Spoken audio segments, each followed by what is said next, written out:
So as I'm evolving on my journey and knowing full well that I'm not particularly healthy and not feeling particularly good about that, and also feeling a little bit like that's not fair. Like, why am I the chubby kid? Why am I not very athletic? One thing led to another, and I stumbled across a podcast, funnily enough. And it was a podcast that changed my entire life. And it's a very full circle moment for me here to be sitting in the seat of presenting a podcast that's hopefully going to reach thousands, if not millions of lives, and potentially be the catalyst that could change your life too. Because it literally was this podcast that changed my life. I remember I was desperate. I was 16 years old. I was seeking information. I was questioning this idea that your genetics are it for you.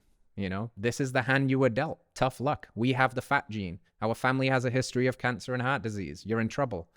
And then I heard this line that your genes may load the gun, but your environment pulls the trigger. And you're in control of your environment. And that doesn't just mean your environment where you live.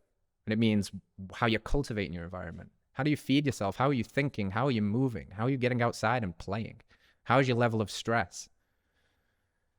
And that podcast changed it all for me because it blew my mind wide open. It forced me to question a fundamental belief I had about the world and my health and future in it. All of a sudden, there was infinite possibilities open to me. Maybe I could reclaim my health. Maybe I wasn't going to be this way forever. Maybe we did have the fat gene, but maybe it didn't matter because the only way that manifests as true is if you provide the environment for that to flourish.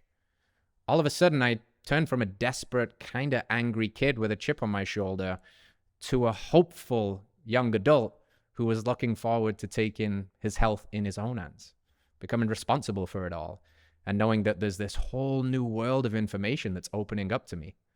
And that was it. I was bitten by the bug. I was consuming anything and everything that I could.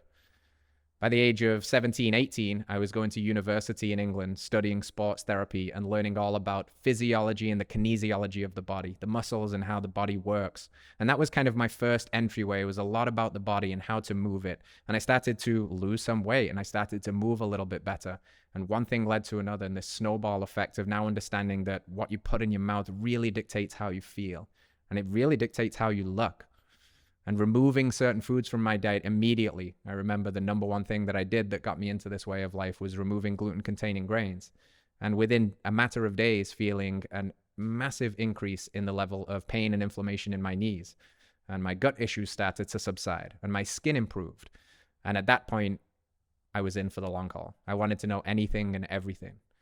And if you're here and you're at day one, then this is your invitation to start. You might be here and you're pretty deep on this path already. And you know that it just keeps going deeper and deeper the more you pull on that thread. So I'm starting to empower myself with this information, get healthy, feel better, teach other people how to do it, because naturally you just want to give back when you're finding health. I always was drawn naturally to giving back and teaching. And that's probably the reason why I'm sitting in this seat today.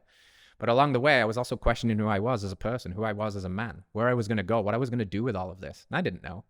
I had an athletic career on the side that the part of me inside, the boy, wanted to be a professional rugby player. That's what I wanted more than anything else. And I didn't quite make the cut come 18, 19 years old when the contracts were handed out. And that was pretty soul crushing for me.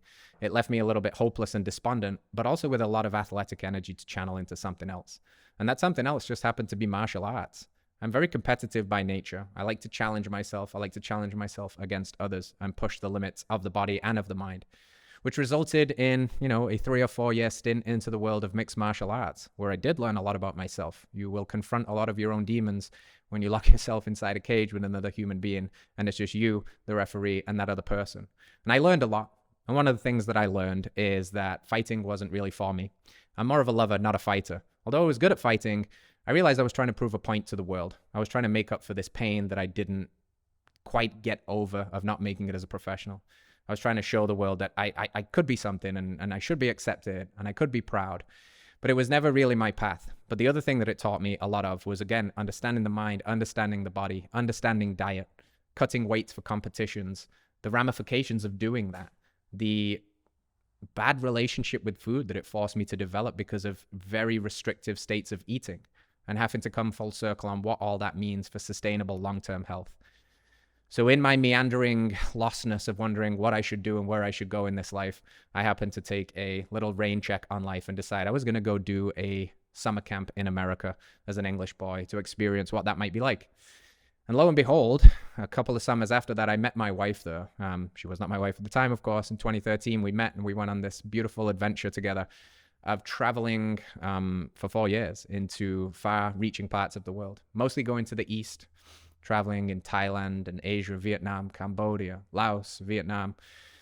And what was really fascinating about going on that journey was it showed me and challenged me to think about how I define success in the world.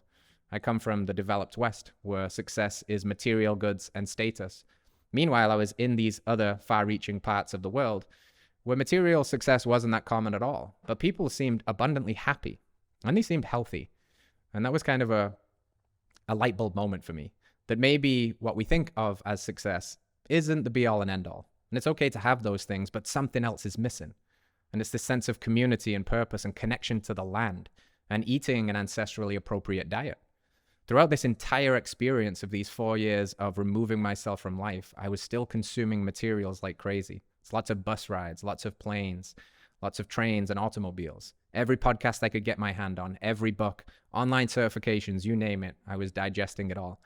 And it became very apparent to me that in these cultures where islands were still eating the native diets, there was abundant health and a lack of what we'd call modern Western diseases. Whereas in the cities where these Western foods had snuck their way in, Coca-Cola, corn, based snacks, seed oils, refined sugars, all of the classic stuff that is so pervasive in our food culture right now, obesity and ill health was exploding. And that was another light bulb moment that kind of brought this all together.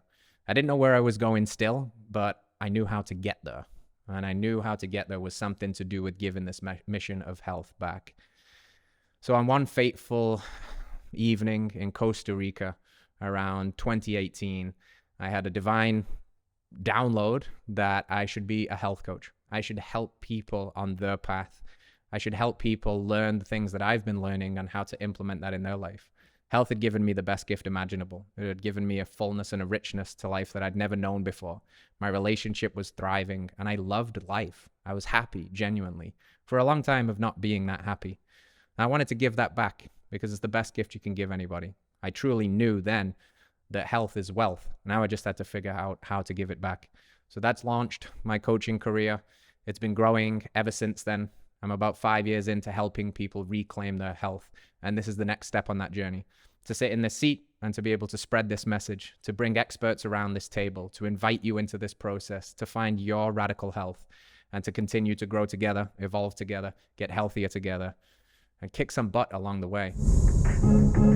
Hello friends, if you enjoyed that clip, then you can watch the entire thing by heading to this link over here, or you can find us wherever you find podcasts by searching Radical Health Radio. If there's value here, please hit that like button, let us know in a comment what your biggest takeaway was, and hit subscribe, support the show as we support you. We'll see you soon.